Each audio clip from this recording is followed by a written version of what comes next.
The Carolina Panthers finally went out and got a veteran wide receiver, Adam Thielen. Welcome to Carolina.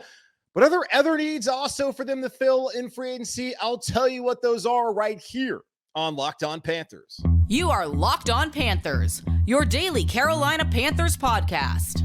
Part of the Locked On Podcast Network. Your team every day.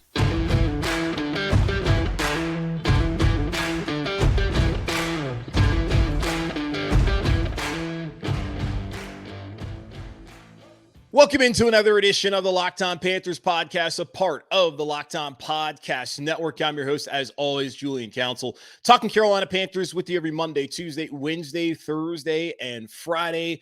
Your team every day. That's our motto here on the Locked On Podcast Network. Subscribe or follow for free on YouTube or wherever you listen to your favorite podcasts. And be sure to follow me, Julian Council, on Twitter at Julian Council, where on Fridays I answer your weekly Friday mailbag questions. And if you'd like to participate in the weekly Friday mailbag right here on Locked On Panthers, either at me or DM me over on Twitter at Julian Council. Today's episode is brought to you by Ultimate Football GM. You ever dream of becoming an NFL general manager and managing your own football franchise? Then this game is definitely for you. To download the game, just visit ultimate-gm.com or look it up on the app stores. My listeners get a 100% free boost to their franchise when using the promo code LOCKEDON in all caps in the game store. Sometimes I really hate this team. I really do. I truly do. So I am back here re-recording a show because I went and did a full show almost. I was actually down to the final segment, and my watch starts buzzing because I've subscribed to notifications with Adam Schefter and Ian Rappaport to make sure I never miss any NFL news, especially during this time of the year, during free agency, so they don't miss something and then have to go back and re-record it, which is what happened today. Go out, check out to make sure that it's not Panthers news. And of course, it's Panthers news around 7:30 on a Sunday evening. The Carolina Panthers have come to terms with former Vikings wide receiver Adam Thielen for a 3-year deal. Now, I am happy about this. I was someone who said I wasn't quite sure Thielen would come to Carolina, just thinking about like, okay, he's older, probably wants to go to contender. Maybe Carolina's not what he's looking for, especially when they're going to be breaking in a rookie quarterback. He's going to have to play with Andy Dalton for maybe a first month of the season or first half of the season. Who knows how long Dalton's actually going to be the starting quarterback in Carolina, if he ever is a starting quarterback, because we all know the Panthers moved to number one, the draft, Bryce Young or CJ Stroud, maybe Will Levis or Anthony Richardson. Like, Dalton's not long for the starting job in Carolina that he currently has, mainly by default and seniority, and that the rookie is not here. So I wondered, would a player like Adam Thielen, who's been in Minnesota, who's been all the way to an NFC championship game and so close to playing in a Super Bowl, did he want to come to Carolina in this new regime with Frank Reich and now Thomas Brown as the OC? I didn't know. And I didn't really know what his role really was last year with Minnesota. It seemed like he was like number 2 wide receiver, maybe number 3 to KJ Osborne. Of course, Justin Jefferson, who was phenomenal. But last season, 70 receptions and 6 touchdowns at 10.2 yards per catch. He was a solid player.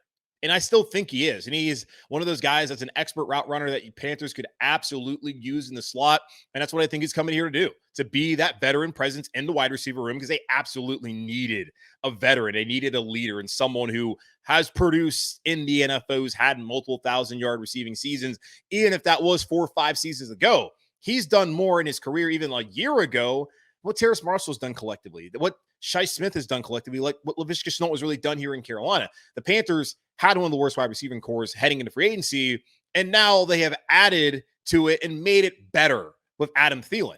And the thing, too, is you can't just look at, okay, you got Thielen, Marshall, Smith, and Shenault and be like, okay, that's the wide receiver core. That's not going to be it. According to Jeremy Fowler of ESPN.com, he was on SportsCenter on Sunday morning saying the Panthers wanted both Adam Thielen and DJ Chark, who spent time with the Lions last year. He's been in Jacksonville, and Matt Bowen, who has his top 30 available free agents on ESPN.com, does a really good job doing that. I'm going to talk about that later also when we come down to some of the edge rushes. But Matt Bowen, he does a really good job breaking down those guys. He had Thielen 26 on his list. He has DJ Chark 7th on his list, saying he's a vertical stretch target, averaged 16.7 yards per catch in 11 games to the Lions last season. He can be schemed to attack intermediate windows on deep end breakers.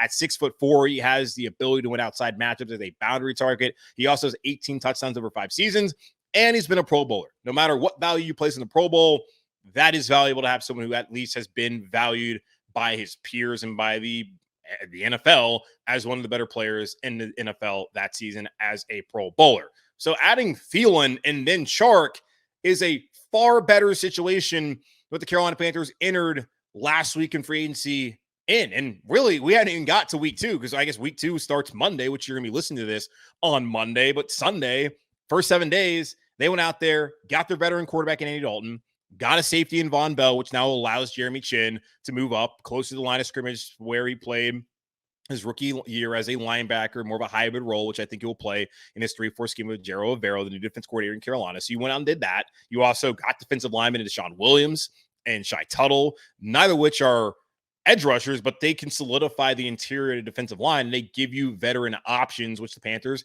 did not have, and they had just lost. So that's important to have that. A pass-catching tight end in Hayden Hurst, and now you have a wide receiver in Adam Thielen, and you'd like to add another one in DJ Chark.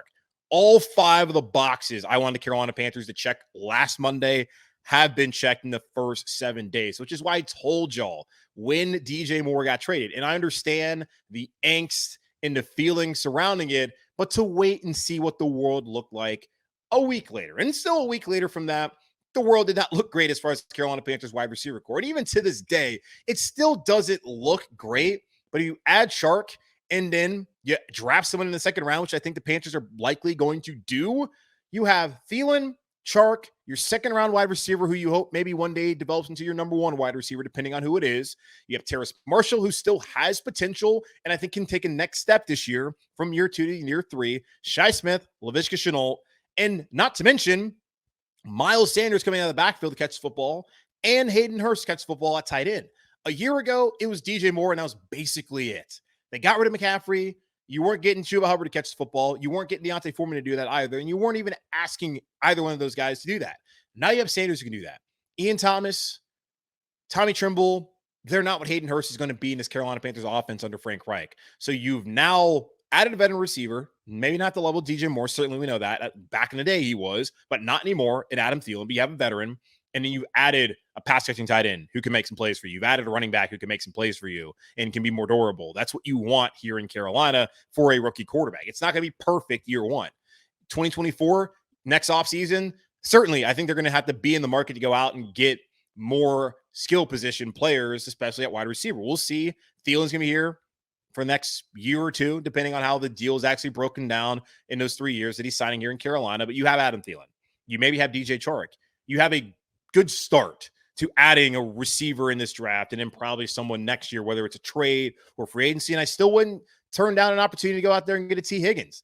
If it's a possibility for the Carolina Panthers, they can make a trade work with Cincinnati. And if the Bengals can't pay him and if T. Higgins can work out his salary to come to Carolina, I would still love to see that because I think he then with Thielen, and if you do bring in Chark or you draft someone in the second round with the other guys here and Marshall and Smith and Shenault, that works out to being a far more effective wide receiving core than what we had about 7, 8, 10 days ago when news broke that DJ Moore is going to Chicago. So the Panthers are in a better situation now than they were, even though this is still a wide receiver room that's being built. And you have to understand, while Scott Fitterer might have been here and he made the Shenault trade and that he made the Marshall and Smith draft picks, Frank Reich's also going to have some sort of say, and Thomas Brown's going to have some sort of say in the guys that they have here. And Sean Jefferson, the wide receiver coach, like they're going to look at this room, they're going to evaluate them. They're going to be like, hey, this is what we need to do. And they evaluated the room and they decided we need a veteran.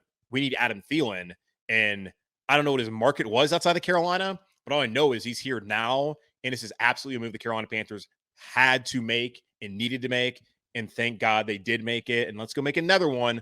Bring in DJ Chark, go get a second round rookie wide receiver, and then continue to build and put pieces around this wide receiver. That's not the wide receiver room, but around this rookie quarterback when he gets here to Carolina later on this spring.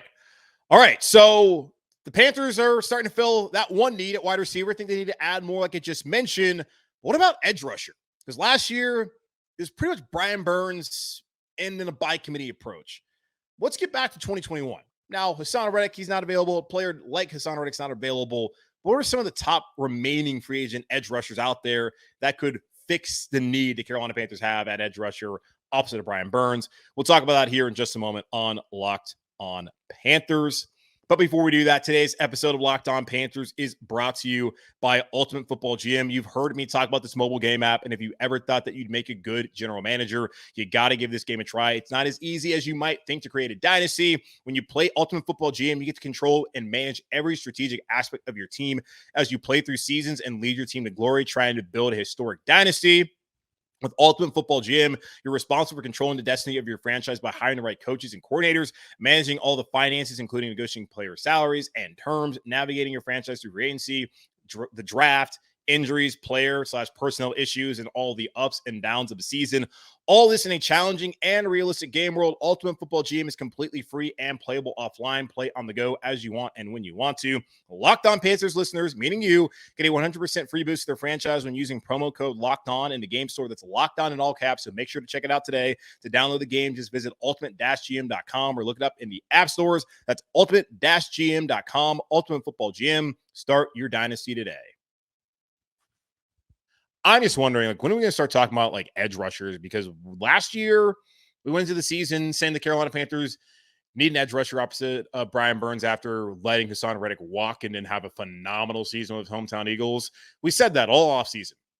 Said it during training camp. Said it throughout the season. And at no point did the Carolina Panthers find someone opposite of Brian Burns. So the combination of Marquise Haynes and Frankie Louvu in the second half of the season, really the last 6 or 7 games, that helped out, but did not strike the fear of God into left or right tackles like Burns does. And of course, like the combination in 2021 of Burns and Reddick did.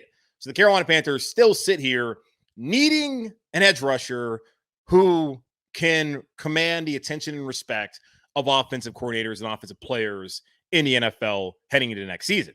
I do think that they will probably draft someone, but remember, first round pick going to the quarterback, second round pick, I would guess going to a wide receiver. And in third round, is that going to be the earliest that they can really address edge rusher?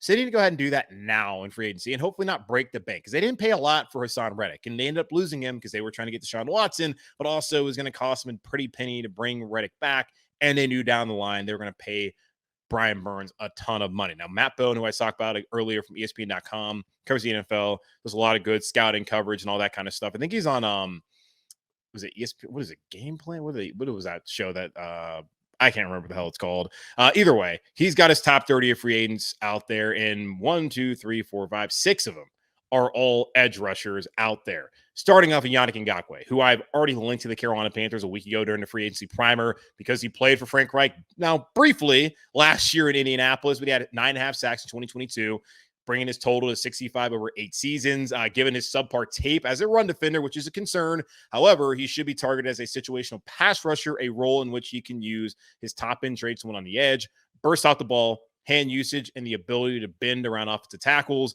We know NFL teams value edge rushers, so Ngakoue will have a market even if he tops out as a pass rusher on nickel snaps. I'm cool with that. Yannick Ngakoue, 9.5 sacks. Is not more than what Marquise Haynes has had combined the last 2 seasons. Frankie Louvu, I think he had about 7 last year almost. I would take that in Yannick Ngakoue. A situational pass rusher is really all I'm looking for. I don't need him to stop the run. That would help if you could do that as well. We need someone who teams are concerned about. And 65 sacks over 8 seasons, that's pretty damn good. 9.5, I'll take that as well to go along with what Burns did last season. That fixes your pass rush, in my opinion. Now, it does not fix you being able to set the edge and stop the run, but I do think that that gives you someone who teams are going to be concerned about. Can the Panthers figure out the right kind of 1-year deal maybe for Ngakoue? Does he want a bigger deal? I don't know. That's a player that I'm absolutely interested in. Now, there's another guy on this list who constantly gets brought up because he's from the area, and you know who it is? Jadeveon Clowney, who Matt Bone writes production dropped off in Cleveland last season as he had just 2 sacks in 12 games. That's not great. He's a straight line power rusher who can set a hard edge versus the run game, given his physical tools, which the Carolina Panthers absolutely need. He has never fully turned those tools into production, though. The number 1 overall pick in the 2014 draft has 0 double-digit sack seasons. Clowney could be a rotational addition for a contender. Okay, so we look at free agency nowadays, and especially when you get to the second round of free agency, a lot of these guys are more names than actual talent. And Clowney has always had the talent. We just have not seen it. And he's heading into year 9 playing in the NFL and still hasn't had double-digit sacks. He's only getting older. So what makes you think that's going to all of a sudden happen here in Carolina? Maybe it does, but it's hard to really bank on that. You would probably get more out of Ngakoue as far as a pass rusher than Clowney, but you get more run stopping out of Clowney than you get out of Ngakoue. And if you can get both, I guess that works out too. I don't know if the Carolina Panthers would get both and really want both of these guys and want any of them at all. I have no idea. We're just sitting here having a conversation about potential targets. Clowney, fine, hometown kid, all that kind of stuff. That's a great story. I just don't see him being the kind of player that we would hope. And he got paid a ton of money by Tennessee, had 0 sacks. Did nothing in Seattle. Clowney is just a name more than the actual production that we talk about. But he's up there in the top 10 of available free agents. So the Panthers should at least give him a call and see if he would like to come back home. Leonard Floyd, sitting up there at 13th in these rankings. He notched 9 sacks for the Rams in 2022, giving him a total of 29 over the past 3 seasons in LA. He's a long edge rusher at 6'5", similar to Brian Burns, with the closing burst and bend to turn a corner on offensive tackles. I would take Floyd. I would take Ngakoue over Jadeveon Clowney because of that production. 29 sacks for the last 3 seasons. Clowney has not done that.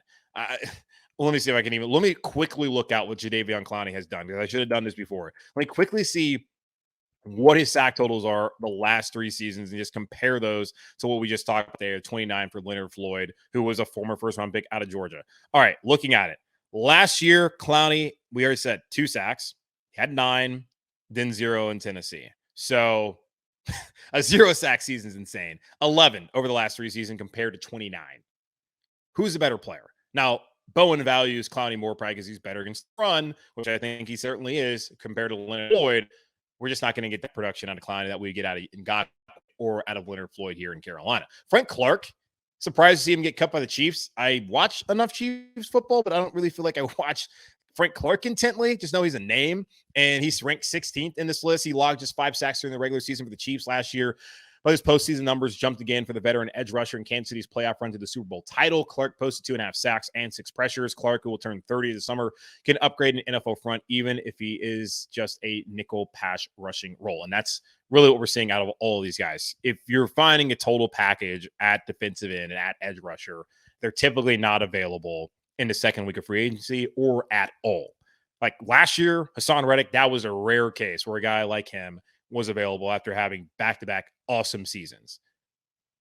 That's just not the case for any of these guys out there available right now. Now, Frank Clark, not enough production for me to really want to go get him. I would rather have some of the other guys, especially the guys who are a little bit younger than Clark, and see how they would fit here at Carolina. Now, an older player is Justin Houston, whose market will be impacted by his age, but the production is still there for a veteran to sign with a contending team as a rotational edge rusher. In 2022, Houston finished with 9.5 sacks, tied for 20th in the league, and 32 pressures. He's a detailed pass rusher who can win one-on-one, and he seems like someone I think the Panthers actually might be interested in, just because he can give you that veteran role, and he can be kind of a mentor and a leader on that defense, and he can still give you production.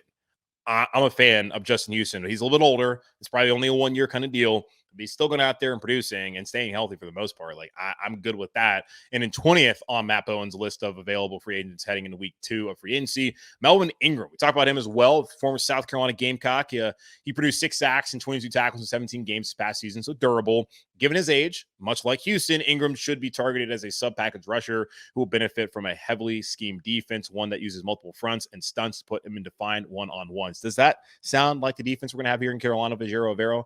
Yes, it does. Melvin Ingram would fit. So really, Ngakoue, Floyd, Houston, Ingram, of the 6 that we just talked about, like those are the guys. If they sign any of them, I'll be totally happy about that, because the Carolina Panthers need to go out there and find a veteran edge rusher opposite of Brian Burns. They can't just go into another season hoping that some of these rotational guys that have had 3 or 4 sack seasons can step up and be that guy for them. And I mean, let me quickly go back, just make sure at least I'm getting like Marquise Haynes stats correct. Because he didn't have a sack, y'all, until, was it week 11 when they played Falcons, and he effectively ended the game with back-to-back sacks on that last drive for Atlanta in the rain. He had 5 sacks last year, which was a career year for Marquise Haynes. He's had 4, 3, and 5 the last 3 seasons. So that is 13 sacks. No, that's not. That's bad math. That's 12 sacks. But he has 13 in his career. So 12 sacks over the last 3 seasons compared to 29 from a guy like Leonard Floyd. Now, how much it cost to bring him in. That's always something that we have to concern ourselves about and think about when having these discussions.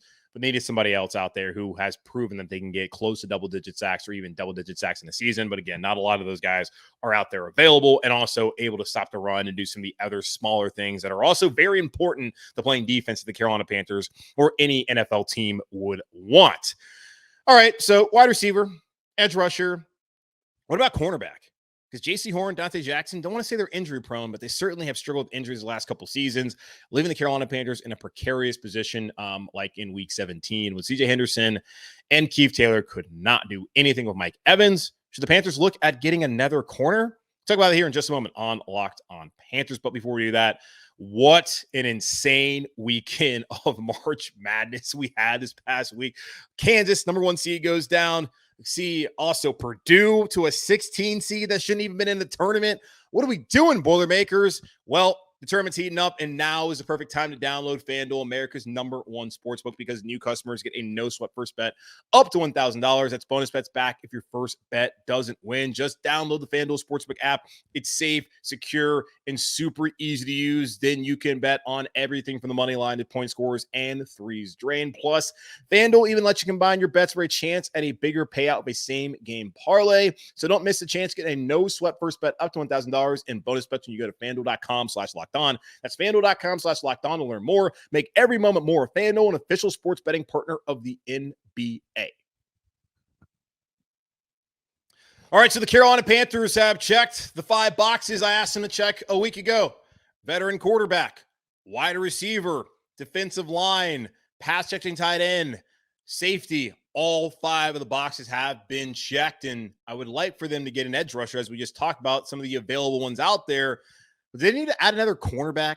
I feel like they do. We'll go back to week 17, and some people have tried to just break it down as simply the Carolina Panthers did not make the playoffs because Donte Jackson and Jaycee Horn were both out of that week 17 matchup. And that certainly played a massive role in them losing that game to Tampa Bay that afternoon. That and not having an edge rusher other than Brian Burns to get after Tom Brady. CJ Henderson, Keith Taylor, neither one of those guys have shown that they are a reliable third option at corner or even a reliable option when called upon as starters, especially in critical situations like week 17 on the road at Tampa, win or go home scenario. And the Panthers, unfortunately, went home because those guys were not up to snuff, and Horn and Jackson have been injured.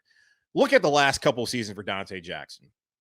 And I don't want to sit here and call the guy injury prone because none of these guys want to get injured. They spend all this time rehabbing, working out, keeping their body in perfect condition so they can play through a grueling 17-game, 18-week NFL season. Like, none of these guys wants to get hurt. Just the reality is 2020, turf toe. 2021 had the groin issue, and then last year, the worst of them all, an Achilles tear.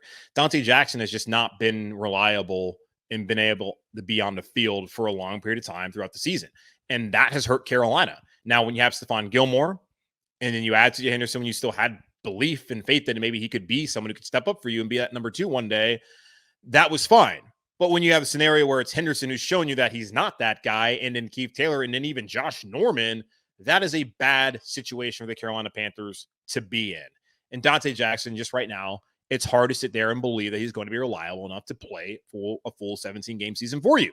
Jaycee Horn, same scenario, unfortunately, where last year he had the hip issue, then his own teammate hurt his hand and broke his wrist or whatever it was. That sucks to see. Like, that's just bad luck. The turf issue, week 3 on the road, Thursday Night Football in Houston with the foot. It's all bad luck. And again, none of these guys want to get hurt. But the reality is for the Carolina Panthers, their top 2 corners have not been able to make it through a season together. And missing a game or two, that's totally fine. Like, that's football. That's going to happen. But missing handfuls of weeks, that is something that the Carolina Panthers cannot get past if that happens, knowing that Keith Taylor and CJ Henderson are the guys that have to step up in those situations. And maybe Keith Taylor going from year 2 to 3 makes that leap. Maybe Henderson who goes from year 3 to 4, who's likely going to have his 5th-year option declined. Maybe he makes that leap. It's a contract year, and those are typically undefeated. I just have a hard time really trusting that to happen. Now, if the Panthers are going to take a quarterback at number 1 overall, and then their next pick's going to be in the 2nd round, and they're likely going to take a wide receiver. And corner could be on the board, edge rusher could be on the board. Still depends on how the rest of free agency plays out. I don't know when they would take a cornerback, say they don't take one with that 39th overall pick. It could be a while before the Panthers really address that position, which is why I feel like they should still be in the market for a veteran corner to sign for a couple-year deal, and one that's team-friendly. Now, one that probably gets you out of it after a year, maybe two, if that's what you want to do. But they should still be out in the market. Now, Matt Bowen, who I talked about earlier, ESPN.com, he's got his top 30 free agent breakdown out there. Guys are still available, had a top 100 list. Now it's down to 30. He's got Rock Ya-Sin, who actually has a relationship with Frank Reich because he played with Frank Reich back in Indianapolis. And here's Bowen saying he had just 2 interceptions over his past 4 seasons, his 4 pro seasons rather, but with press man traits, zone awareness, and competitive playing style. He's a physical corner who can disrupt at the line of scrimmage and tackle. The 2019 second-round pick has 7 breakups last year, and he allowed just 1 touchdown catch as the nearest defender in coverage, according to NFL's next-gen stats. He's rated the 6th of the top 30 available free agents out there, according to Matt Bowen of ESPN.com. Why not give him a call? Get him here for a year deal if you can do that. He was last year with the Raiders. Of course, like I mentioned, he was in Indianapolis with the Colts and Frank Reich back then. He's a veteran. He's someone who I think probably fits the style of play that they want to run here with the 3-4 scheme with the Jero Vero. Bring him into Carolina. You cannot rely on Henderson and Taylor, and I don't know what you're going to get out of potentially a 3rd or 4th round cornerback coming out of college. Rock Ya-Sin, that's someone I think the Carolina Panthers should be interested in, but really finding a veteran corner to come out here and to add some depth and to be that number 3 guy, to be someone who can start for a couple weeks if and probably when Horn or Jackson have that injury. The Panthers got to improve and need to find an upgrade over CJ Henderson and Keith Taylor, whether it's the draft, but more likely for agency. That's something they need to get done.